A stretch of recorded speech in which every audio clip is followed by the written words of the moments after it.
Get the whole Young Turks 3-hour show by going to theyoungturks.com. If you become a member, you get the whole show, plus a very fun post-game show as well. See you there. All right, welcome to the Young Turks. We got a great show ahead for you guys. We got a great week ahead for you guys. When the Saints come marching in, I believe the Saints had a pretty good game yesterday. We're going to talk a lot about the Super Bowl in the third hour. Did Peyton Manning choke? Uh-oh. That discussion, it has to be had. There's just no way around it. So we'll do that in the third hour. I will say ahead of time, obviously, Saints did a great, great job, independent of what the Colts did. And I love that team. Oh, you know what? Here's a funny thing. There's a couple of comments, one in particular that I remember. So I'm not saying it was a large thing, okay? But I was amused by it. On one of the Peyton Manning clips that I did on YouTube, somebody says, oh, yeah, typical Young Turks. They're always against the white guy. Jenk doesn't like Peyton Manning because he's a white quarterback. Go. I love Drew Brees. What is he? Oh, he's white. That's weird. Roethlisberger, I'm nearly in love with the dude. I believe he's white. Brady, I greatly respect. White. In fact, I almost agree with Rush Limbaugh and Donovan McNabb. I am not very desirous of him doing well. Now, I got no problems with McNabb. I don't hate him or anything like that, but he's had a good career, but I wouldn't put him in the top echelon. So anyway, this is patently absurd. I don't like Manning because he's white. That's awesome. Anyway, we'll talk a lot about Manning in the third hour. And some really interesting ads in the Super Bowl as well, including Tim Tebow's that we'll break apart. Okay, now what we were supposed to start with on today's program is a great discussion we hope to have at a later date with Glenn Greenwald of Salon Magazine and Professor Larry Lessig from Harvard Law School. We were going to discuss Citizens United, but there was a blackout in Brazil, and Glenn could not join us. He lives in Brazil. So we're hoping to do that at a future date because that would be a great discussion because Glenn, who I respect greatly, believes that the Supreme Court, the conservative Supreme Court, ruled correctly in that case and that corporations should have freedom of speech rights. And, of course, Professor Lessig disagrees, and so that would make it for a very, very interesting discussion. We've had them both on the show before, and hopefully we can find a day to have them on again at some point together so we can facilitate that conversation. But, you know, obviously Sarah Palin's huge in the news. We're going to do the Tea Convention in a second. But before we do that, since we were going to start with Glenn, let me give you a quick story that I also saw that Glenn had written at Salon.com. And I love this because he did the research behind it, and that makes his case so much more persuasive. Not I feel, not I think, not I suspect, but here's the numbers. He looked into what does bipartisanship mean. And does it mean that sometimes the Republicans vote with the Democrats and sometimes the Democrats vote with the Republicans? No, he proves with the numbers based on the votes that were taken over the last 10 years or so that it doesn't mean that at all. That there is almost never a case where the Republicans will vote with the Democrats and hence have a bipartisan agreement on an issue. It is almost always Democrats voting with the Republicans.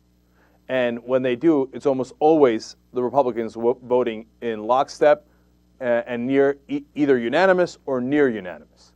So the idea of bipartisanship in Washington doesn't mean you come to some middle ground. It means the Democrats simply adopt the Republican position.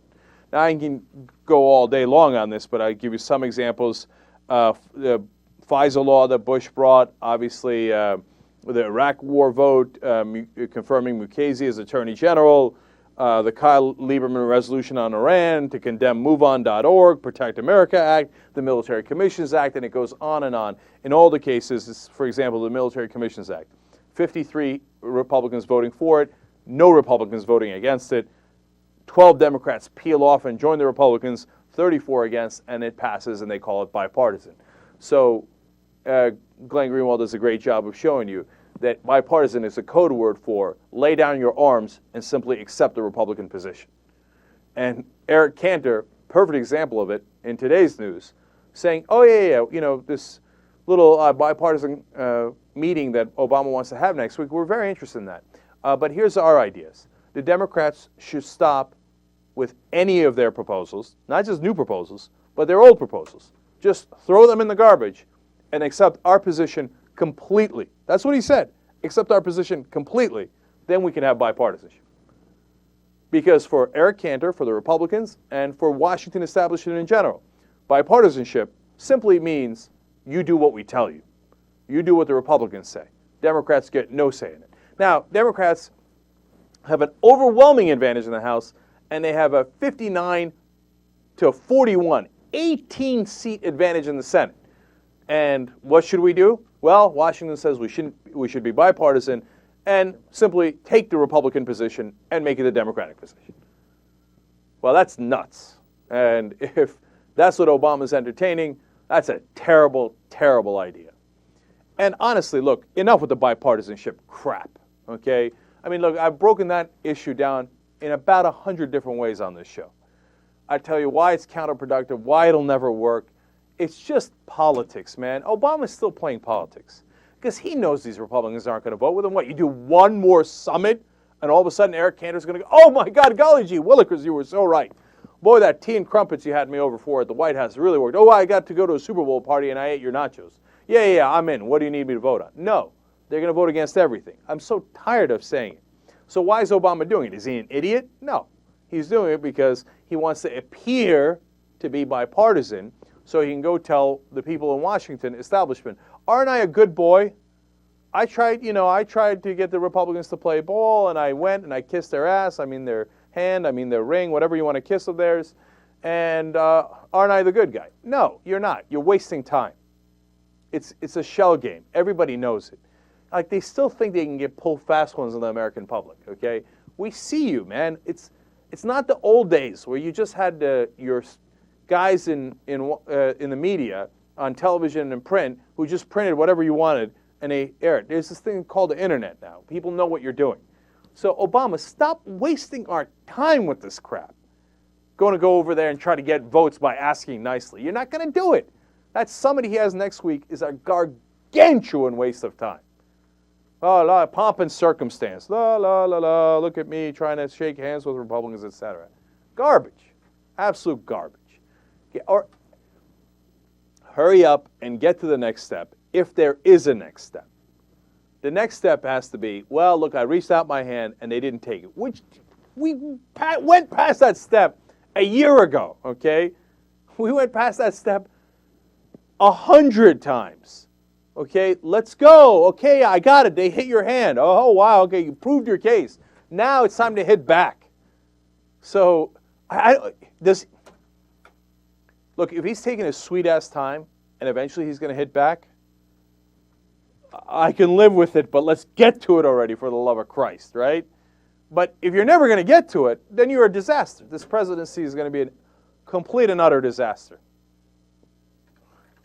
I mean, right now, they're still playing patty cakes on health care. Are they going to do it? Are they not going to do it? Like we told you last week.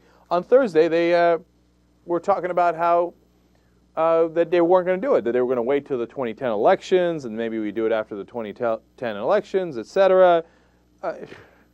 Who has time for this stuff, man? I mean, what do you... So then maybe we get to it later, la, la, la, la, la.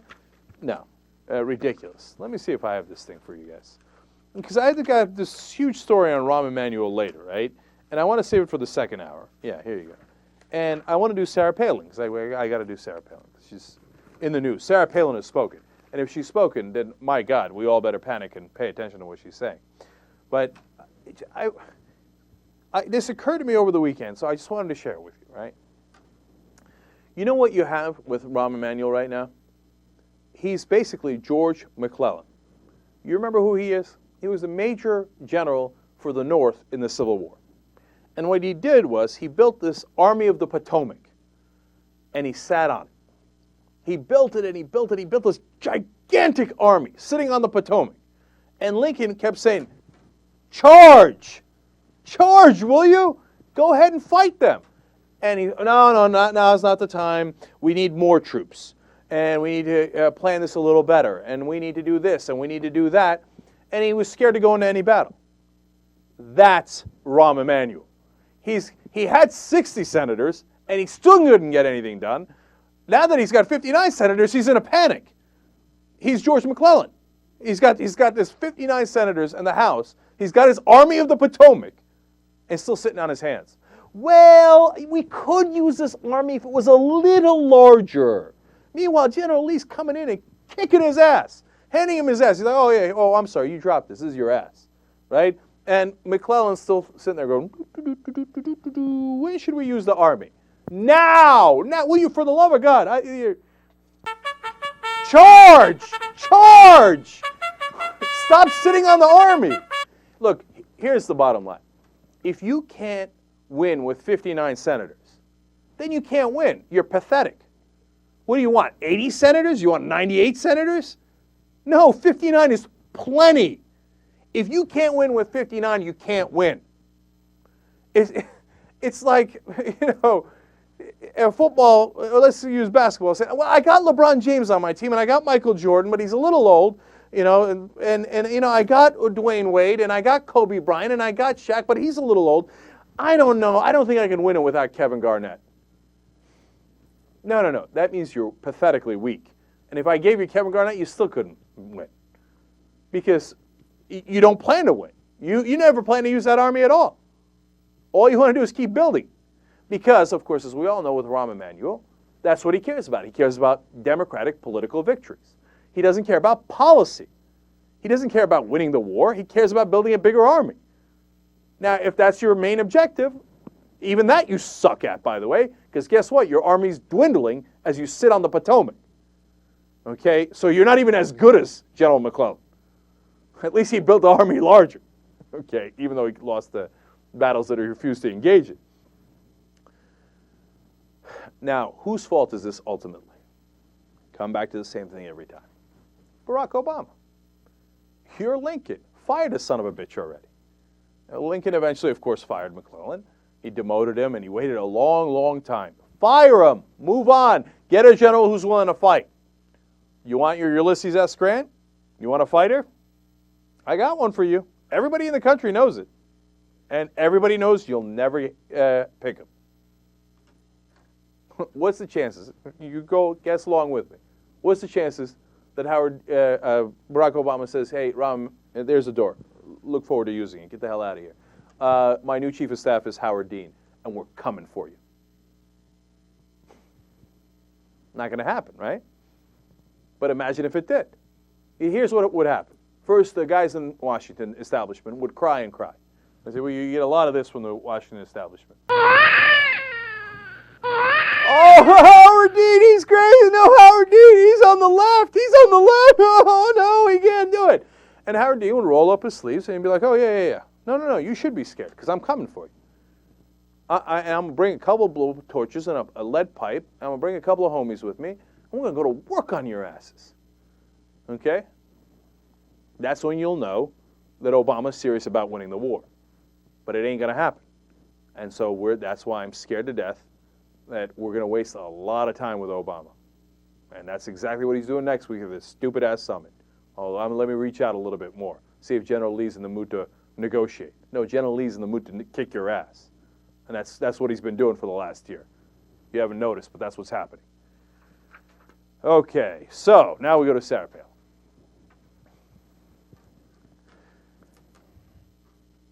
Okay, look. So they have this tea convention, right? The Tea Party guys. And everybody's complaining that it's $500 some odd. They even have a little press conference to complain about it. And people say, well, you're paying Sarah Palin $100,000. It might cost a little less if you didn't pay her that much. And the people at the protest are like, oh, no. We have to pay Sarah Palin. She's a genius, and we all love her. Well, then shut up about your $555 or whatever dollars it is, or $595 or whatever. Hush up and just put it in Sarah Palin's pocket and walk out like the idiot you are. But Sarah Palin says, no, don't worry. I'm in this for the cause. So I will somehow get a lot of that money back and put it back into the cause. Really, Sarah? How? How are you planning to put it back in the cause? Well, that's vague. We'll talk about it. I'll plow it back in the cause. No. Here's what she's going to use the money for. Plowing the snow out of the driveway of her mansion in Alaska. Okay. She ain't going to put that money back in the cause. If she can, she'll be like, you know what? Charity A, Charity B, here's where $20,000 is going, $50,000, and $30,000. Here it is. No, she's pocketing the money. How stupid are you? So, but they pay this genius $100,000 to speak. By the way, there are 3 times as many people at the Netroots Convention, which is the Liberal Blogosphere Convention, as there were at this Tea Party Convention. And it's not like big stars don't come to the Netroots Convention. Hillary Clinton, Barack Obama, you name it, Bill Clinton, everybody's been there. That gets a little coverage. Oh, but you libs, okay? Sarah Palin goes to speak to these guys, a third of the size of the Liberal Convention, and everyone's like, oh my God, it's Sarah Palin, it's the conservatives. And wall-to-wall coverage, wall-to-wall coverage. Now, it turns out there is a downside to that wall-to-wall coverage for Sarah Palin. Hey, Sarah, you're on TV. You schmuck, if you write something on your hand, we're going to see it. She wrote a cheat sheet, crib notes, for the Q&A session on her hand, like a third grader. How stupid are you? You don't think we can read that? You don't think we can find it? What do you think we're in? I know that a lot of your supporters are cavemen, but the rest of us aren't. We got cameras. There she is reading her hand. This is embarrassing. You know what's on her hand? The words are energy, tax, lift American spirits, and then it was budget cuts, but then the word budget was crossed out and it just became cuts. Okay, so let's think about this. You Sarah Palin supporters out there that you think she's a goddess and so brilliant and should be president. She needs to remind herself to lift American spirits? That she doesn't remember you should be lifting American spirits unless she writes it on her hand? How sad is this? How pathetic is this? Look at that! Oh my God, that's so embarrassing. Oh, that's so embarrassing. And in this speech, she complained that Obama was reading off a teleprompter. At least he's not reading off his hand like a third grader. I'm supposed to answer about energy. Why did you write energy on your hand? What does that tell you? You don't remember to talk about energy? You know what it is? And this goes to how pathetic it is in other ways. Her speech is already written, right? So somebody writes her speech and she delivers it, and she's an actress, so she can do that. That's why she did better at the convention when she was just giving a speech, and disastrous when she had to answer questions in a real interview. Now, in this case, she doesn't have it for the speech. That's already written. She has it for the Q&A. It is incredibly likely that they fed her the questions ahead of time, right? And they said, hey, Sarah, since you're a moron and we don't want to ambush you like Katie Couric, we're going to ask you about energy and tax, etc. And so when they ask her the pre-fed questions, she remembers, oh, right. This one's about energy, and let me go to my talking points on energy. She doesn't even care about the question. That's why she has the topic on there. She's like, oh, give your talking points on energy. Give your talking points on budget cuts. You understand? If that doesn't convince you that she's not up to the job, that she can't answer a question that she already knows is coming, that they already fed to her, without referring to her hand, well, then you're never going to be convinced of anything. There's nothing in the world that could convince you that Sarah Palin is the moron that she is. Because you can forgive anything. She can come out there and be like, nah, I was going to say she could come out there and not know any of the founding fathers. She already did that. When Glenn Beck asked her, so who's your favorite founding father? She's like, all of them. George Washington. Pathetic, man, pathetic. So, this genius is going to lecture and tell us what she thinks of the world. Oh, I can't wait. So let's do it. You know what? Here, let's take a quick break. Let's come back and show you the genius of Sarah Palin, Young Turks. Progressive talk show, don't you forget it. That's right. Politics. Welcome to the Young Turks. I'm your host, Cenk Huber. Dave Cole producing, and Jesus Godot directing today. We've got an interesting hour ahead for you guys. First, what's wrong with the Obama administration, as usual. Some poll numbers that are very interesting on what they're doing wrong and how they can correct course. And we're going to start in just a little bit about a story about Rahm Emanuel and the inside advisors, the core advisors to the president. Who are they and what direction are they pushing him in? A little later, we have Sarah Palin and Rush Limbaugh and some hypocrisy on their part. And, of course, John Murtha passed away today. We'll get to that in a little bit. So now, let's start with this very interesting story in the Financial Times by Edward Luce. He talked about the fearsome foursome inside the Obama administration. And that's Rahm Emanuel, David Axelrod, Valerie Jarrett, all from Chicago, and, of course, Robert Gibbs. He's from Alabama. He's the only non-Chicago guy in there. And Valerie Jarrett, of course, Axelrod and Gibbs were part of the campaign, so they've been with Obama for a long time. That's his inner group. Rahm Emanuel was not in the campaign, but obviously has a very large role in the administration. So the story explains how these four are the ones that have the greatest access to the president. And they basically control what goes in and out, and they frame the conversations. So their role is absolutely critical, not just for their own advice, but for what kind of advice they allow into see the president. For example, the trip to China that they talk about in the story, where the president should have been riding with his experts on China, should have been riding with his energy secretary because they were about to talk about energy in regards to China, global warming, etc. Instead, he was riding with the same people, Valerie Jarrett, who should be an ambassador to him in political circles, but really doesn't have as big a role to play in China. Now, look, getting advice from trusted advisors is not something that's revolutionary or new, and not even necessarily a bad thing. It's only bad if what we were concerned about happens. What were we concerned about earlier? And we gave the warning flags and the warning signs a long time ago on this. If you start to live in a bubble.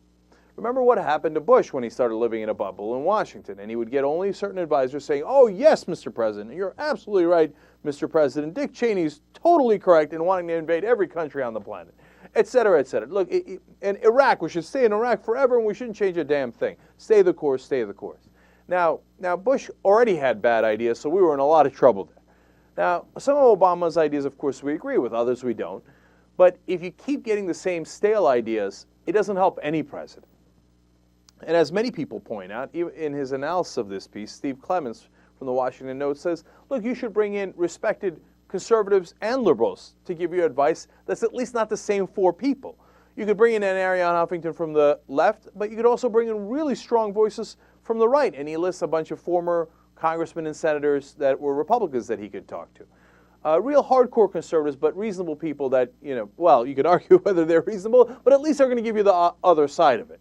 And I totally agree with that philosophy. Now, what are the other things that we get out of a very interesting article here? Well, one, they're running things campaign style. So they're too concerned about the politics. Now, I get in the real world, in the practical world, that the White House and the president is going to be very interested in the politics of it, especially as it leads to whether you can get certain things accomplished in Washington, because you need to have a certain number of senators on your side, for example. But if you're running a perpetual campaign, it was bad for Bush, it's also bad for Obama. Why? It's exactly what we were talking about before, that Rahm Emanuel gets obsessed with electing more and more Democrats. And so that becomes his primary goal, rather than the primary goal being achieving policy aims. So if you lose track of the policy, and all you do is concentrate on the politics, you're going to do a disservice to the people who elected you. Because they didn't elect you to elect more Democrats, they elected you to get something done. And they have lost track of that. So that's point number one. Now, the article claims that there's a lot of critics saying that they're doing too much at the same time. So you can't do health care and campaign finance reform. Well, campaign finance reform, they're not doing it all, to be fair. Health care reform and financial reform and the Arab-Israeli conflict and cap and trade all at the same time. Now, I don't really think they're doing it all at the same time. Cap and trade I haven't heard anything about. So I think that there is some chance that you can be more ambitious as long as you handle it the right way, as long as you leverage it the right way. But unfortunately here, the Financial Times does make a good point. What happens if you leverage it the wrong way? Here's what I mean by this. Specific example. Apparently, Emanuel and Obama and the White House calculated that they could not press forward on the Arab-Israeli issue because they would lose support from important congressmen that they needed on health care reform. So now the problem is, since you're going at both of those issues at the same time, you have to sacrifice one or the other to get more votes. Whereas if you did health care reform and you do cut whatever deals you need to, and there's some deals you need to cut in politics, Then you move on to the Arab-Israeli issue. Well, then you don't have to worry about how those congressmen are going to react to health care reform and vice versa. So that's an interesting point that I hadn't heard before, right? And of course, the other thing you get out of that is apparently they threw the Arab-Israeli peace talk progress under the bus for health care reform. That's also a very important development.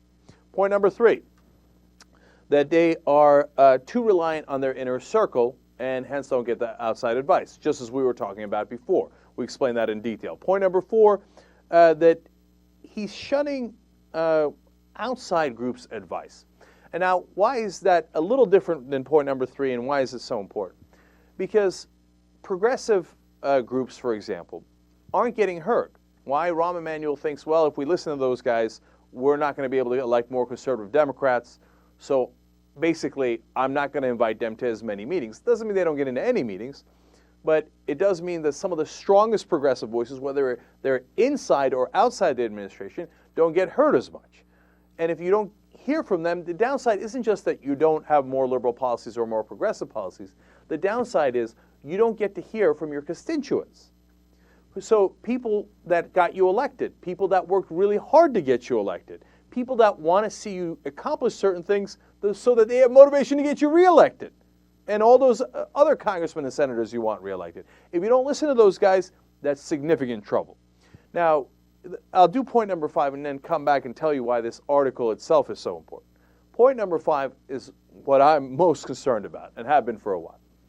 Finally, we're having a conversation in Washington about, is it time for Rahm Emanuel to go? Because when you come back on all of these different issues, the biggest roadblock seems to be, in every case, Rahm Emanuel.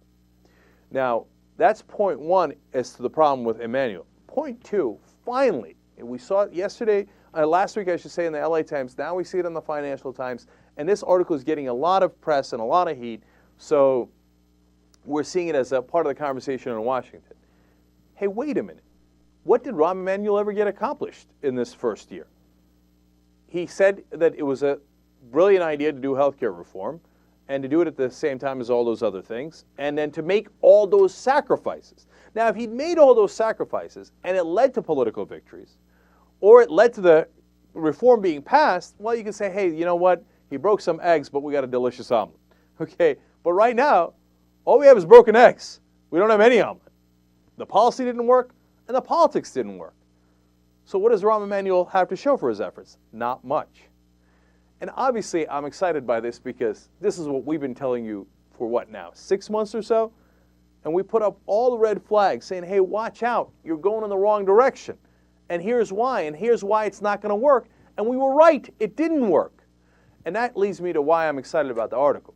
Us saying it, unfortunately, it begins a process. And that process, comes to articles like this finally being discussed. But us saying it doesn't get the job done by itself. That's for damn sure. Okay, keeping it real. But when influential writers in the mainstream press start writing articles about it, a buzz grows in Washington. When a buzz grows in Washington, watch your head. So, for the first time, Rahm Emanuel's got to be thinking, oh boy, these aren't just liberals that I can call effing retarded. And these aren't just progressive, either bloggers or activists or even major groups that I could dismiss out of hand, as he did once to the Wall Street Journal, saying, I don't need to worry about them. They're never going to vote for anyone else, and they're of no concern. Now he's got to be thinking, oh boy, I got to watch my head. They're coming for me. And Rahm, we've been coming for a long time, but now we're here. So he is right to be concerned. The results are terrible, exactly as we predicted. How long can Barack Obama go with these terrible results from Rahm Emanuel? Now, when he gets to the larger circle, Axelrod, Gibbs, and Jarrett, you got to start asking those questions too. And you know what? Now that we're asking questions about them, they're going to have a motivation to throw Rahm Emanuel under the bus and go, no, it wasn't us. It was Rahm. It was Rahm. And there he goes under the bus. This is how politics works. So I think he was the wrong guy right from the get-go. And now it looks like there might be some momentum in D.C. to come to that realization finally. All right. Now, of course, if he does go, and we're still a long way away from that, The question is who's going to replace him. And if you get someone who thinks just like Rahm Emanuel to replace him, it doesn't do you any good. You've got to turn the other way. You've got to make a move here, Obama. And, I told you about this earlier. Rahm Emanuel's like, General McClellan in the Civil War. He's built the Army of the Potomac. He's got 59 senators, and he's sitting on it. Well, if you're going to fire that general, well, then you got to get a general who's going to take some action. Don't go through 3 or 4 other generals that ain't going to do anything. Go straight to Ulysses S. Grant. Now, look, there's a lot of people that can meet that qualification. You know who I think should be it. It's Howard Dean. We'll see if they go in that direction. Don't count on it. But, here's someone else who can help a lot, and this is important. David Plouffe. Now, he's a campaign guy, and he says he has no interest in coming and working in the White House, and I'm actually concerned about campaign guys working in the White House. But it appears from all reporting and from reporting that I trust that Plouffe was a good guy in the campaign. He was the one that kept pushing for the idea, if we do the right thing, people will recognize it and will win. In other words, don't get cute, don't think you can trick people, make the right policy decisions and fight for them.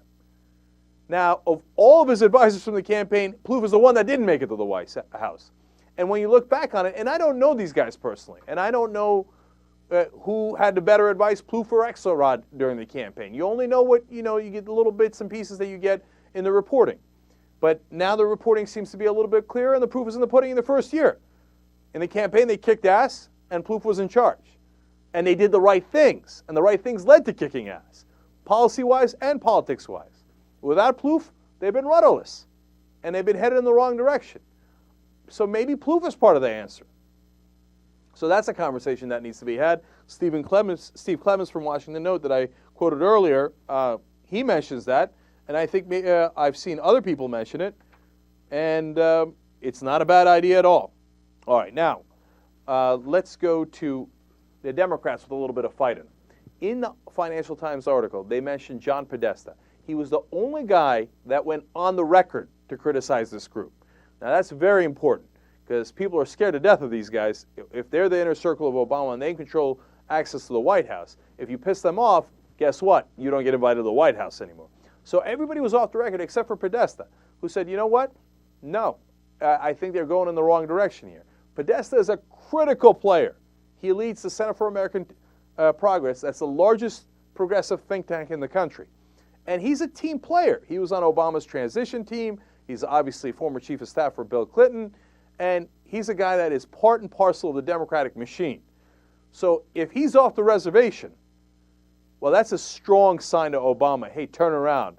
There are a lot of people out here that are concerned. In a separate article, they went and talked to a lot of former Clinton White House people that are all over Washington, I should say. And they all had similar things to say. On health care, don't water it down anymore. They're like, look, this bill that you have now, the Senate version, is the version we rejected back in the 1990s because that was the Republican version back then. If you water it down any further, it's going to be a right-wing Republican version. You can't water it down anymore and have it be called reform. And remember, these are the guys that got burned because they couldn't get health care reform done. So it's not like they think, oh, overreaching is the right idea. The conventional wisdom, and one that a lot of them share, is that the Clinton administration overreached on health care. But even those guys are now saying, well, you're underreaching. And if you underreach anymore, it's not really reform, it's just a Republican proposal. These are strong warning signs to Obama. I hope he's paying attention. Now back to Podesta. On another issue, he came out on television guns blazing. He hit 3 points that I think, we've been saying on the show all the time, like, why don't they do this? It's so obvious. And he did it. So let me tell you what it is.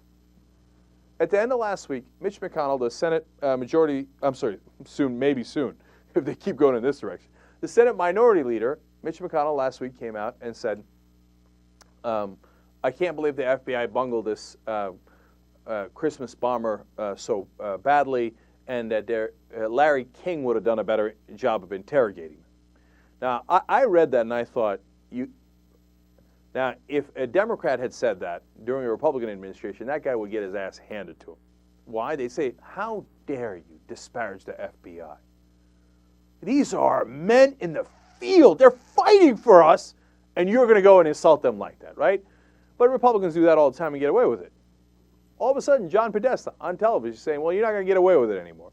He called it unconscionable for a GOP leader to, quote, attack the FBI for their conduct. How dare you criticize our federal officials trying to keep us safe and secure? And he said Senator Minority Leader Mitch McConnell made outrageous comments and that he should basically apologize for them. Okay? That's playing politics right. There you go. That's a little bit of strength. Now, he continues by throwing another jab at him. He said, look, the FBI has decided that he wasn't going to talk anymore, referring to the Christmas barber. And at that point, they gave him his Miranda warnings. It's a question of how long do you go for. I think that's a question of judgment. I tend to listen to the professionals, and other people tend to listen to Governor Palin. Okay, so he's saying, look, you're questioning our the judgment of professionals in the field, and you're doing it because you're listening to the idiot Sarah Palin. Now we're hitting a little harder, okay? I like this. Point number 2. He says, look, by questioning these high-level intelligence officials, and he says Richard Shelby's doing the same by demanding his pork barrel projects in Alabama and holding up their confirmation. Again, something we were talking about last week, saying we need these confirmations because these are security officials that are not being confirmed. It's Richard Shelby's fault if we get attacked because he won't confirm those security officials because he wants his pork barrel project. He said, I mean, what gives? Are these people serious or are they just playing politics? These are the right lines of attack. Finally, a counterattack. Now, joining the fray here, Bloomberg's Al Hunt, who is not, necessarily a Democratic, certainly not a Democratic operative, but it's, has his own opinions on the matter, said Senator Shelby is totally fraudulent on this. He was concerned about the pork for his home state of Alabama. This is as bad as the Nebraska carve-out. It's outrageous what he did. I think it's an abuse of senatorial prerogative. Again, exactly what we were talking about last week. I said, how is this any different than Nebraska?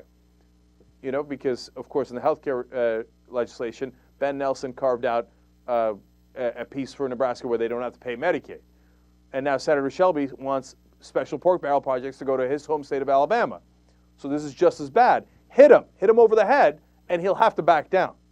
And finally, people are fighting back and hitting him over the head. I don't want to get too excited, but they are small, good signs in turning this large ship around a little at a time. All right, let's take a quick break. Come right back. Young Turks. I'll be a high channel rolling to the early morning break that light. All right, back on the Young Turks. As you might suspect, we're going to have a little bit of a discussion of the Super Bowl. Mm-hmm. Okay. Now, Anna's got a lot of interesting stories about it, but first, my analysis. All right, here's what we have discussed in regards to the Super Bowl, and everybody knows it. Did Manning choke? That's the real question at hand. Now, I am an egregious flip-flopper on this issue. Now, what happened was I said initially that Manning is a choker, and he is definitely choked throughout his life. Then right before the Super Bowl, I had to make a prediction, and I said I was torn on it, but that I was going to go with the Colts because Manning doesn't have any reason to choke here. He's not playing against Brady. He's not playing against the Steelers. And he's been great lately, and he, of course, won a Super Bowl, beat the Patriots, et cetera, et cetera. So he had no reason to choke, and I thought they'd go ahead and pull it out. Right now, I bet on New Orleans, so I obviously wasn't that confident that the Colts were going to win. Let's be clear on that, right? So don't worry about whether I was right or wrong. The question is Peyton Manning now definitively a choker, right? Now, here's what I can guarantee you. He was a choker, right? 04, 05 against the Patriots, the most classic chokes in sports history. And then 06 against the Steelers, I mean, he didn't know what to do with his feet. He didn't know what to do with his happy feet, throw it into the ground, throw it above the sky, right? Now, the thing is, like I said, he recovered from that. It appeared that he recovered from that great win against the Patriots. Then he beats the Bears, and he's of course, probably the greatest regular season quarterback of all time. If not him, Dan Marino, certainly in the top 2, right?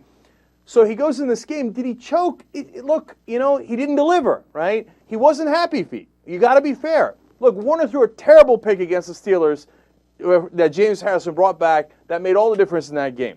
But Warner's not a choker. He just made a mistake. Brett Favre has lost many, many games with reckless throws, but I don't think he's a choker. He's just a little reckless, okay? And he's won many, many games. So it's a tough standard to be a choker. And Manning has met that many times in the past, including his college career. In this case, I didn't see the happy feet. I didn't see wild throws. He had some great throws in the game. So I'm a little torn because he was favored. He should have won. He only scored 17 points against a defense that isn't that good. On the other hand, there were no visible signs of a choke. So in the end, I got to say, I don't know that this game was a choke, but man, did this hurt his legacy. And when you take it in totality with the rest of his career, it's got to be a nail in a coffin, man. I don't know if it's the last nail in the coffin, but if he didn't have a history of choking before, I would say no, it's not a choke. He does have a history of choking, and I say it looks damn close like one. So, but don't get me wrong, I'm not being definitive about it because, like I said, he didn't have any wild throws. Obviously, he threw the pick that made all the difference, but quarterbacks throw picks all the time. Here's what I do know, and I will say definitively, and I'm going on the record. At the end of the game, first of all, I should be clear. Here's what I was right about, and Dave can back me up this because we watched Super Bowl together. On that last drive where he threw the pick, when they started, I said, this is going to be career-defining, legacy-defining drive. Because if he goes in, gets the touchdown, ties it up 24-24, and then they go on to win the game, you can never say a bad word about Manning again. You can say he is, this, that, the other thing, but he'll come out a winner, no question about it. If he throws a pick like he did, now everybody's asking the question I'm asking, right? So my definitive statement now is, that's it. Manning and the Colts are done. And it's a classic Jank prediction. Going forward, he will not win another Super Bowl. The Colts will not win a Super Bowl with Manning. Whether he choked or didn't choke, he didn't deliver, and except for that one time against the Patriots, he hasn't delivered in big games. Beating Rex Grossman in the Super Bowl, my uncle could have beat Rex Grossman. That's not a real victory, if you ask me. Okay, so Manning, you came full circle in your career, back to whether you want to call it choking or not delivering, in the end, not winning the big game.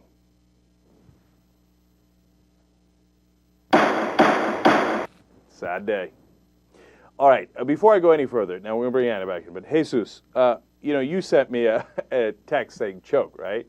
What do you think? Am I even being too light on Manning? Was it clearly a choke? Or am I talking too much for no reason when proof's in the pudding? Hold on, I can't hear him. Can you hear him? Mm-mm. All right, go with that mic. I don't know why that mic never works. No, but it goes back to you just go too heavy. Like he messed up in that fourth quarter, but that whole defining his legacy and all that's so over. It's over the top. Yeah, yeah. Just calm down. Okay, look. You didn't answer the question. Was it a choke or was it not a choke? Yeah, the fourth quarter he choked. Okay, yeah. Thank you. That's all I needed. Okay, now I'm done with Manning. Until next year. People posted on my Facebook account saying, "Oh, Jank's gonna be so happy. Manning choked." No, but that's the thing. I'm torn about it because look. I don't like Manning. This is a well-established fact, right? But I don't root for chokes. I root for great performances. And if Brees had done a great performance, which he did, that beat Manning's great performance, that'd be a better game. And then a friend of mine had a lot of money if the Colts had won. So I was totally split on this. So I wasn't reveling in it at all. In fact, I wish he'd done better so we had a better game. But in the end, come on, I'm going to come out claiming that I'm 80% right. Does that make sense? Yeah, absolutely. Yeah. So, all right, there you have it. Now, Jesus is still giving me this. Okay. Would I have been 100% right if I predicted that New Orleans would win because Manning's a choker and won't deliver it in the end? That was your first, if that was the only thing, if you would have done that clip where you were like, he's a worse quarterback, and then the next day you did, well, he might win. Like that completely. Like why I would know, I talk too much. You know what I mean? I talk too much. And you know what? Look, finally, my betting's the same exact way. I outthink myself. Like, I'm generally right about something, right? And then I think, but what about this? And then what about that? And then I make all these other little bets. And by the time I lost the little bets, I've lost more money than I won. I'm like, but wait a minute. I was generally right. I knew New Orleans was going to win the game. How did I lose money? Right? So, anyway, sports. It's that's why it's fun. That's why it's fun. Yeah. All right, let's move forward. So Hank Baskett had a Super Bowl flub. Go. So, Hank, why this is relevant is two reasons. One, Hank Baskett's wife is... Kendra Wilkinson. She is a former playmate, former girlfriend of Hugh Hefner, right? And all those girlfriends tried to get famous, right? And her weak-ass way of doing it was to get married to Hank Irrelevant Baskett, okay? I mean, before this, Hank Baskett was known for making 3 catches with the Eagles. Okay, I mean, like nothing. They had the most mediocre career in NFL history. And so how did he get famous this time around? Well, New Orleans is the ballsiest onside kick of all time. And Hank Baskett, ironically, has it bounce right off his basket. Okay, actually, it didn't even make it to his basket. It bounced right off his noggin. Watch this. Headbutt! He headbutts the ball right into New Orleans. That was a great scrum, by the way. And New Orleans must have wanted it more. I mean, grabbing it there, of course, they'd had to be in good position, too. But here's what we know from that play, was that Hank Baskett blew it. You want to talk about a choker. Oh, my God. So, but the ironic thing is now Kendra Wilkinson will add to her fame because her boyfriend will now forever be known as a loser. Like everybody knows, oh, Hank Baskett's the clown that had the ball bounce off his head, which made a huge difference in this game. They're the opposite of the power couple. Like, she's known for being a slob and having a really terrible reality show with a really terrible theme song, right? Uh-huh. And then he's known as an NFL choker. Oh, yeah, what was that theme? Like, Kendra, something. No.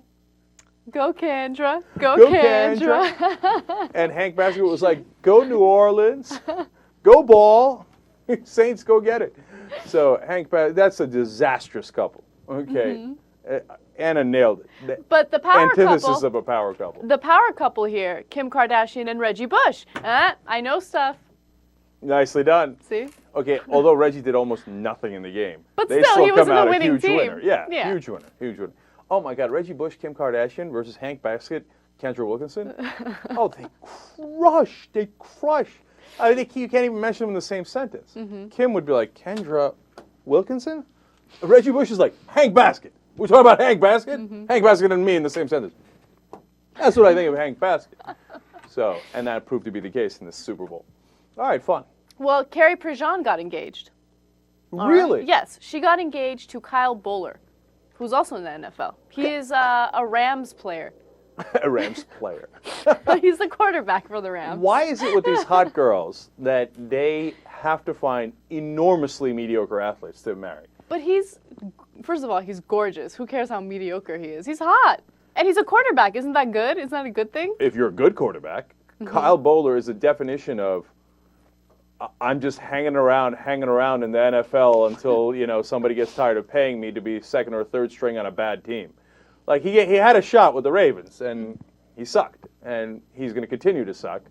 And so if Carrie Prejean in her infinite wisdom thought she was cashing in, he cashed the wrong check. That dude's career is timed not in seasons, but in minutes. Okay, so... they've only been dating since last July. That's such a short period of time. It's amazing. Well, look, she probably pulled the Christian card on him. He wanted to get laid. I don't know, he's never scored before, so he thought this is one chance to score. Right. It's Kyle Bowler. When's the last time he scored? But that's an interesting development from Carrie Prejean. Yeah, absolutely. And I did not expect it. Yeah.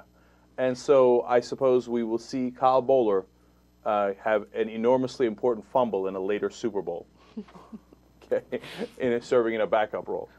All right, fascinating. All right, now let's get to Oh, by the way, on those, like those hot girls, especially hot Republican girls, Elizabeth Hasselbeck, married to Tim Hasselbeck. Not even the good Hasselbeck brother. He was like super weak sauce, fourth-string quarterback in the NFL. And then he got married to Elizabeth Hasselbeck, and I guess he retired off that. Wow. So, Who do you think has more money, Carrie Prejean or that quarterback dude? Oh, no, Kyle Bowler at this point has much more money. But soon, probably Prejean will. I mean, like I said, his days are numbered. I mean, he's a sitting duck. And Carrie Prejean, it depends on how she plays her cards with a lunatic Christian right base. Right. I'm surprised she wasn't speaking at the Tea Party thing. You know? That would make a lot of sense. If Sarah Palin can get $100,000, all those guys want is a boner. You think Sarah Palin has any idea what she's talking about? She's got shit written on her hand, like we talked about, right? She doesn't know anything, so they don't give a shit that Carrie Prejean doesn't know anything. She could write things on her other hand and come in and be like, energy, tax, $50,000. She can't get as much as Sarah, but she can get half. Right. Carrie, I'm trying to help sister out in this case. Think about it. Go. All right, let's get to the most important story regarding the Super Bowl. The Tim Tebow ad. Oh, yeah. Okay, oh, yeah. so we have the ad. There was a lot of controversy surrounding it. It's a pro-choice ad. I mean, not pro-choice, pro-life ad. And let's watch it, and I have a lot of thoughts on it. Oh, believe me, so do I. All right, here it is. I call him my miracle baby. He almost didn't make it into this world. I can remember so many times when I almost lost him. It was so hard. Well, he's all grown up now, and I still worry about his health. You know, with all our family's been through, we have to be tough. Timmy, we're trying to tell our story here. Sorry about that, Mom.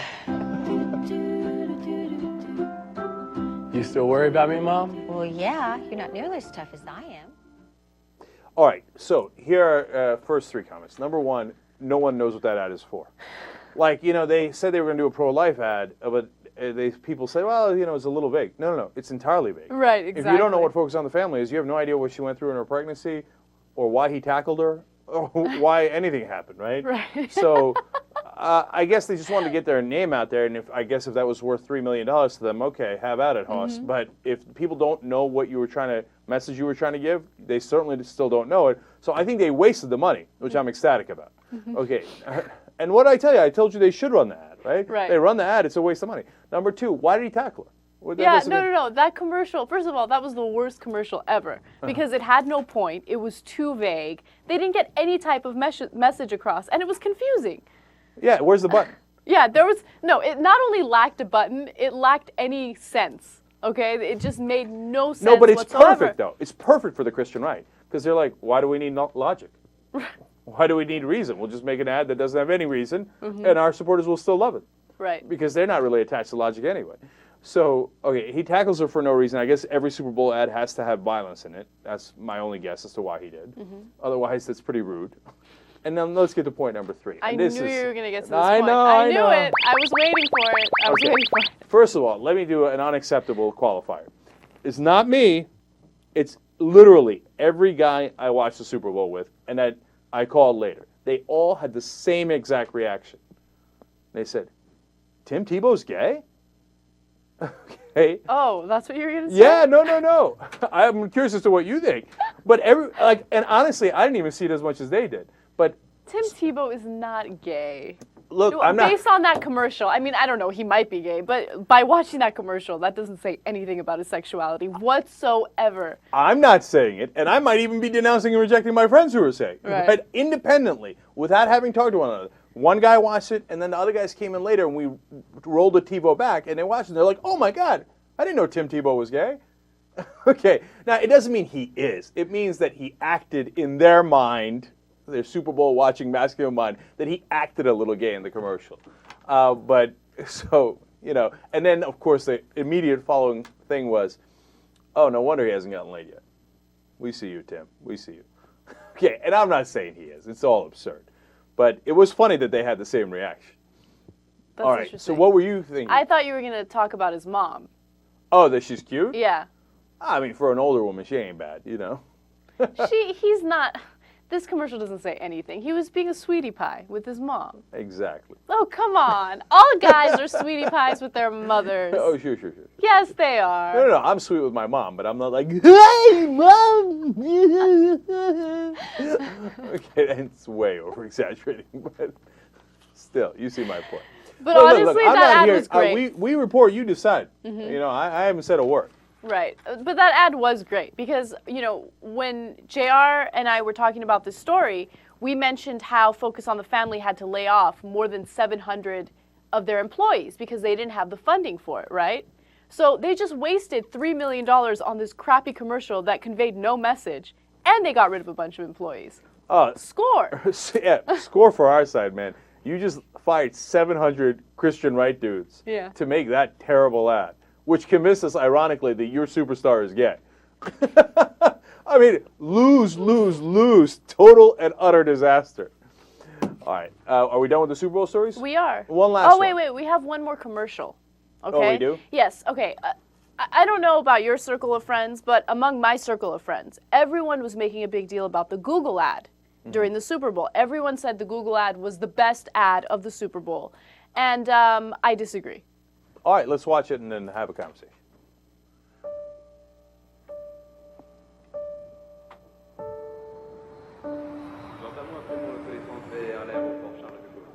I get it. They're doing a Google search. Like if you're in Paris, what do? You go to Google, don't it? He's looking for a French girl? Huh? You're going to get a couple of listings on that. Does Google list that stuff?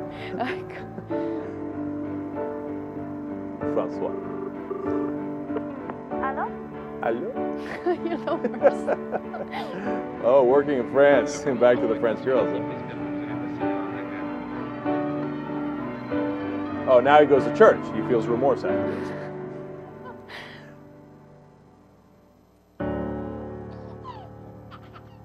Do you get it? He traveled to France, he fell in love, and then he's, using Google to find ways to impress her, and then all of a sudden they're together and they're planning a wedding and he's looking for the church, and then, yeah. Oh! The funny thing is, I didn't pay attention to the thing all throughout while the Super Bowl was going on. I noticed it, and I honestly thought like, oh, he's looking for a French girl in France. Yeah, you know what I'm saying, working girl. But I didn't see the end with the baby. So like, I get the total ridiculous male version of that in my mind, and you got the female version. But of course, that's what they were going for. I don't think I've ever seen a Google ad before. And that's what I was most surprised by. I'm like, Google's doing an ad. Who doesn't know Google? Why are they wasting $3 million? Right? So, but it's interesting, and it was cute.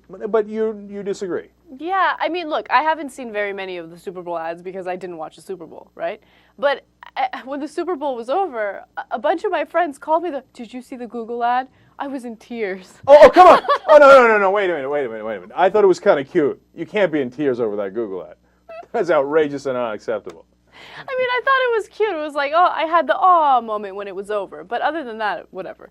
I like the funny violent ads, to be honest with you. I know that's terrible. I'm so tired of the violent ads. I'm so tired of them, So I'll take this as cute. I thought they were just putting random Google searches in there, and I'm like, okay, who in the world doesn't know how to use Google? That's crazy. All right, interesting little controversy there. And then finally, it must be noted, yesterday's Super Bowl, the most watched television show in history. Don't it? They had more people viewing it than the MASH finale. That MASH finale has been, the record, certainly since I've been conscious, but it seems like since I've been alive, right? I can't believe finally someone beat it. And, that great game last year, Super Bowl between the Steelers and the Cardinals, had about 98.7 million people, and this had 106 million people. So it even beat that. So that's a little momentous. The most watched television show in history. And yet Anna still didn't watch it. No, I went shopping. Last thing. Okay, I'd save this to the postgame, but we don't have a postgame today. So my dad watched it. He's never watched it, but he was at my house, right? So, every once in a while he would ask, "What is this?" Right? But the best reaction was Manning throws the pick, and the Saints guy runs it back for a touchdown, and my dad says, "I don't understand that he's on the other team." I said, "Exactly, Dad." So there goes Manning's career. My dad said, "He's on the other team. Why did that Manning guy throw to him? He choked, maybe?" All right. Anyway, we'll be right back. Sign up for membership on theyoungturks.com and get the whole 3-hour show plus an uncensored postgame.